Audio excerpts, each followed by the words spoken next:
आपलं स्वागत. पाहूयात आजच्या ताज्या घडामोडी. जीवन जगण्यासाठी माणसाला हवा, अन्न, वस्त्र, पाणी याची गरज असते. याशिवाय जीवन जगणे कठीण आहे. आज पैसेही तितकेच महत्त्वाचे आहे. पूर्वी काळी माणसं आपला पैसा सोने, घरात वा इतरत्र ठेवत होते, पण हा पैसा कुणाच्या उपयोगात येत नव्हता. पण आज ग्रामीण भागातही सहकारी संस्थांमुळेच गरजूंच्या उद्योग व्यवसायासाठी आर्थिक बळ मिळत आहे. बसव संस्थेनेही सहकार क्षेत्रात आपला वेगळा ठसा उमटवला असल्याचे आशीर्वचन परमपूज्य संपादना महास्वामीजी चरमूर्ती मठ चिकोडी यांनी केले. ते जनवाड तालुका चिकोडी येथील बसव कोऑपरेटिव्ह क्रेडिट सोसायटी बेडखेळ येथील 9व्या शाखेच्या उद्घाटन प्रसंगी बोलत होते.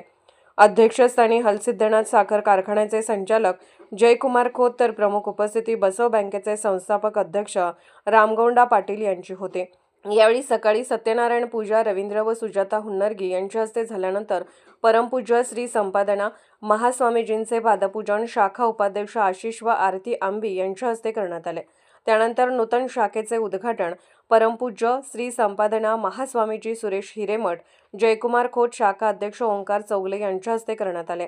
लॉकर पूजन व ठेव पावती वितरण संपादना महास्वामीजी यांच्या हस्ते झाले. तर मुलींच्या प्रार्थनेने व स्वागत गीताने कार्यक्रमाची सुरुवात झाली. स्वागत व प्रास्ताविक उपाध्यक्ष बाबू घाडगे यांनी केले. उपस्थित मान्यवरांच्या हस्ते दीपप्रज्वलन करण्यात आले. यावेळी स्वामीजींच्या सह उपस्थित सर्व मान्यवरांचा सत्कार करण्यात आला. शाखा शुभारंभाच्या पहिल्याच दिवशी लाखोंच्या ठेवी झाल्याचे शाखा व्यवस्थापक चंद्रकांत हुळके यांनी सांगितले. अरुणा पाटील यांनी सूत्रसंचालन तर मलगौंडा पाटील यांनी आभार मानले. या कार्यक्रमास रामचंद्र डोमने, उदयकुमार पाटील, अण्णासाहेब हेरवाडे, ग्रामपंचायत अध्यक्ष शिवानंद बिजले, तात्यासाहेब केस्ते, मुख्य शाखेचे प्रधान व्यवस्थापक अप्पासाहेब माणके, सर्व संचालक पुंडलिक संगाणे, राजेंद्र शिंदे, विरूपाक्ष शेट्टी, सागर केसरकर, अक्षय अलगुरे, अभिजित लट्टे, लक्ष्मण संगपाळ, प्रसाद स्वामी यांच्यासह सर्व शाखेचे पदाधिकारी उपस्थित होते. SB न्यूजसाठी मुख्य संपादक शिवाजी भुरेसह गजानन पाटील. ಚರಮೂರ್ತಿ ಮಠ ಚಿಕ್ಕೋಡಿ ಇವರಿಗೆ ನಾನು ಸಂಸ್ಥೆಯ ಪರವಾಗಿ ಹಾರ್ದಿಕವಾದ ಹೃತ್ಪೂರ್ವಕವಾದ ಅಭಿನಂದನೆಗಳನ್ನು ಸಲ್ಲಿಸುತ್ತೇನೆ. ಅದೇ ಪ್ರಕಾರ ಪಾಲ್ಗೊಂಡಂಥ ಹಲಸಿದ್ದನಾಥ ಸಕ್ಕರೆ ಕಾರ್ಖಾನೆಯ ಸಂಚಾಲಕರು ಆತ್ಮೀಯರಾದಂಥ ಜಯಕುಮಾರನ್ನ ಕೋತ್ ಅವರಿಗೂ ಕೂಡ ನಾನು ನಮ್ಮ ಸಂಸ್ಥೆಯ ಪರವಾಗಿ ಹಾರ್ದಿಕವಾದ ಅಭಿನಂದನೆಗಳನ್ನು ಸಲ್ಲಿಸುತ್ತೇನೆ. ಈ ಕಾರ್ಯಕ್ರಮದಲ್ಲಿ ಪಾಲ್ಗೊಂಡಂಥ ಈ ಸಂಸ್ಥೆಯ ಸಂಸ್ಥಾಪಕರು ಹಿರಿಯ ಮಾರ್ಗದರ್ಶಕರು ಆದಂಥ ರಾಮಗೌಂಡಣ್ಣ ಪಾಟೀಲರಿಗೂ ಕೂಡ ನಾನು ಸಂಸ್ಥೆಯ ಪರವಾಗಿ ಹಾರ್ದಿಕವಾದ ಅಭಿನಂದನೆಗಳನ್ನು ಹೇಳುತ್ತೇನೆ. ಈ ಕಾರ್ಯಕ್ರಮದಲ್ಲಿ ಈಗಾಗಲೇ ಆಗಮಿಸಿದಂಥ ಜಲಾಲ್ಪುರದ ಶಾಖೆಯ ಚೇರ್ಮನ್ರನ್ನು ಕೂಡ ನಾನು ಸಂಸ್ಥೆಯ ಪರವಾಗಿ ಹಾರ್ದಿಕವಾದ ಅಭಿನಂದನೆಗಳನ್ನು ಹೇಳುತ್ತೇನೆ. ಈ ಕಾರ್ಯಕ್ರಮದಲ್ಲಿ ಪಾಲ್ಗೊಂಡಂಥ ಆತ್ಮೀಯ ಗೆಳೆಯರಾದಂಥ ಶಿವನೇರಿ ಸೌಹಾರ್ದ ಸಂಸ್ಥೆಯ ಸಂಸ್ಥಾಪಕರಾದಂಥ ಡೋಮ್ನೆ ಅಣ್ಣವರಿಗೂ ಕೂಡ ನಾನು ಈ ಸಂಸ್ಥೆಯ ಪರವಾಗಿ ಹಾರ್ದಿಕವಾದ ಅಭಿನಂದನೆಗಳನ್ನು ಹೇಳುತ್ತೇನೆ. ಈ ಕಾರ್ಯಕ್ರಮದಲ್ಲಿ ಪಾಲ್ಗೊಂಡಂಥ ಈ ಸಂಸ್ಥೆಯ ಅಭಿಮಾನಿಗಳು, ಸಂಸ್ಥೆಯ ಸದಸ್ಯರು, ಬೋಸ್ ಗಳತ್ಗ ಇನ್ನುಳಿದ ಹಳ್ಳಿಗಳಿಂದ ಬಂದಂಥ ಈ ಸಂಸ್ಥೆಯ ಎಲ್ಲ ಸದಸ್ಯರಿಗೂ ಅಭಿಮಾನಿಗಳಿಗೂ ನಾನು ಸಂಸ್ಥೆಯ ಪರವಾಗಿ ಹಾರ್ದಿಕವಾದ ಅಭಿನಂದನೆ.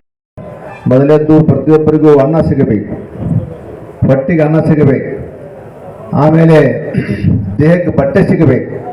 ಅದಕ್ಕೆ ಅನ್ನ, ಅರಿವು, ಜ್ಞಾನ ಸಿಗಬೇಕು, ವಿದ್ಯೆ ಸಿಗಬೇಕು. ಅರಿವೆ ಅಂದರೆ ಬಟ್ಟೆ ಸಿಗಬೇಕು. ಆ ನಂತರದಲ್ಲಿ ಆಶ್ರಯ, ಮನೆ, ಜೊತೆಗೆ ಮತ್ತೊಂದು ಔಷಧ, ಆರೋಗ್ಯ ಇರಬೇಕು. ಎಲ್ಲರೂ ಆರೋಗ್ಯವಂತರಾಗಿರಬೇಕು ಅಂಥೇಳಿ ಪಂಚ ಯೋಜನೆಗಳನ್ನು ಬಸವಣ್ಣವರು ಕಲ್ಯಾಣದಲ್ಲಿ ಪ್ರಧಾನಮಂತ್ರಿ ಆದಮೇಲೆ ಶುರು ಮಾಡಿದ್ರಂತೆ. ಆ ಒಂದು ನಿಟ್ಟಿನೊಳಗೆ ಅವರ ಹೆಸರಿನಲ್ಲಿ ಶುರುವಾಗಿರ್ತಕ್ಕಂಥದ್ದು ಬಸವ ಕೋಆಪ್ ಸೊಸೈಟಿ ಜನವಾಡದ್ದು. ಇವತ್ತು 9ನೇ ಶಾಖೆಯನ್ನು ಉದ್ಘಾಟನೆ ಮಾಡಿದ್ದೇವೆ. ಇದೀಗ ಇನ್ನೂ 4-5 ಶಾಖೆಗಳು ಒಂದೊಂದು ತಿಂಗಳುಗಳನ್ನು ಶುರು ಆಗ್ತವೆ ಅನ್ನೋದನ್ನು ಕೂಡ ಉಪಾಧ್ಯಕ್ಷರು ಹೇಳಿದರು. ಇವತ್ತು ಇವರಾಗ ಎಷ್ಟು ಸೊಸೈಟಿ ಅದಾವಕ್ಕೆ ರಾಮಚಂದ್ರ ಅವರು ಹೇಳಿದರು 17 ಅದಾವ ಅಂದರು. 17 ಸೊಸೈಟಿಗೆ ಅವತ್ತಿಲ್ಲ. ಇದು ಹಿಡ್ಕೊಂಡಾದ್ರೆ ಇದು ಬಿಟ್ಟದ ಗೊತ್ತಿಲ್ಲ, ಇದು ಬಿಟ್ಟಿರ್ಬೇಕು.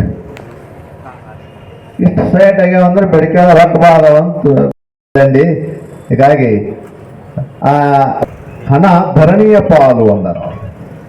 ರೊಕ್ಕ ಭೂಮಿಯಾಗ ಇಡ್ತಿದ್ರು. ಮೊದಲು 500 ವರ್ಷದಿಂದ ರೊಕ್ಕ ಭೂಮಿಯಾಗ ಇಡ್ತಿದ್ರು. ಅವಾಗ ರೊಕ್ಕ ಇತ್ತು, ಅವಾಗ ಬ್ಯಾಂಕ್ ಇರಲಿಲ್ಲ, ಸೊಸೈಟಿ ಇರಲಿಲ್ಲ. ಮತ್ತು ರೊಕ್ಕ ಎಲ್ಲಿ ಇಡೋದು? ಕಳ್ಳರಿದ್ರು. ಮತ್ತು ಅವಾಗ ಕಳ್ಳರಿದ್ರೆ ಅದು ರೊಕ್ಕ ಎಲ್ಲಿ ಇಡೋದು? ಭೂಮಿಯಾಗ ಇಡ್ತಿದ್ರು. ಭೂಮಿಯಾಗ ಅಂದ್ರೆ ಮನೆ ಒಳಗೆ ಜಗುಲಿ ಕೆಳಗೆ ಒಲಿ ಹತ್ತಿರ ಗೊತ್ತಾಗ್ಬೇಕಲ್ಲ ಇಂಥ ಜಗದಾಗ ಹಣ ಆಯ್ತು ಅನ್ನೋದು ಇಟ್ಟಾರ್ಗೆ ಗೊತ್ತಾಗ್ಬೇಕಲ್ಲ ಆದಷ್ಟು ಒಳಗೆ ಮನೆ ಒಳಗೆ ಇಡ್ತಿದ್ರು ಅವಾಗ ಅದಕ್ಕೆ ಧರಣೀಯ ಪಾಲು ಅಂತ ಕರೀತಾರೆ. ಈಗ ಹಣ ಇಡ್ಲಿಕ್ಕೆ ಭಾಳಷ್ಟು ನಮ್ಮ ಜಾಗ ಅದಾವ, ಆದ್ರೂ ಕೆಲವು ಮಂದಿ ಮನೆ ಇಟ್ಕೋತಾರ ರೊಕ್ಕ.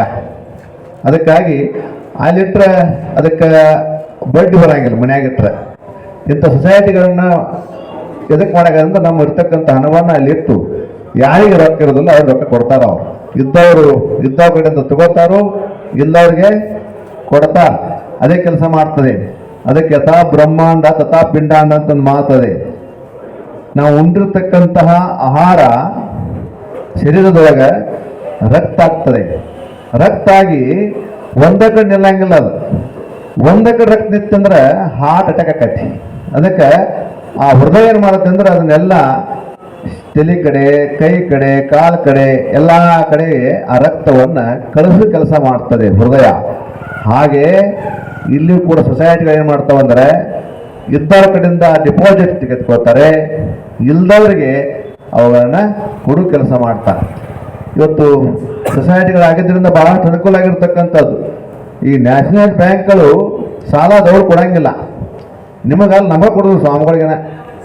ನಾವೊಮ್ಮೆ ಸಾಲ ತೊಗೊಳಕ್ಕೆ ಹೋಗಿದ್ದು ನಮಗೆ ಬೇಕಾಗಿತ್ತು SBIದಾಗ. ಅವ್ರು ಒಂದು ತಿಂಗಳ ತಕ್ಕ 2 ಲಕ್ಷ 10 ಸಲ ನಮ್ಮ ಮಠಕ ಬಂದ್ರು ಅವರು ಬ್ಯಾಂಕ್. राजकीय सामाजिक आर्थिक असा सर्व घडामोडींचा आढावा पाहायला विसरू नका SB न्यूज चॅनल आणि नक्कीच सबस्क्राईब करा.